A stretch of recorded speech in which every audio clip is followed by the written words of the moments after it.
Tapos yung pulis umalis na uli. Oh. Pagdating uli sa kanto, nakakita uli siya ng lasing. Lasing ka naman. Sabi, hoy, lasing ka. Tara sa presinto. Hmm. Sabi nung lasing, hindi po ako lasing. Aba, mabait naman to. Ako po uuwi na kaya ako'y nandito. Mabait.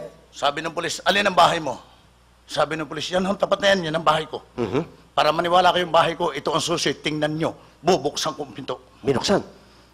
Binuksan ang pinto. O, nabuksan naman. Nabuksan naman. Sabi nung lasing, kita mo, nabuksan ko ang pinto. Oh. Kita mo yung TV.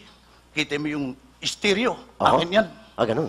Para maniwala kang talagang bahay ko, ere ang susi ng aming kwarto. Binuksan ang kwarto. Binuksan din. Oo. Nabuksan naman. Nabuksan uli. Sabi nung lasing sa pulis, kita mo, nabuksan ko ang kwarto. Kita mo yung kama. Oh. Kama namin mag-asawa yan. Kita mo yung babaeng nakahiga. Asawa ko yan. Oh, kayo. Kita mo yung nakadapa sa kanya. Ako yun. Ako. Sobrang pagkalasing naman.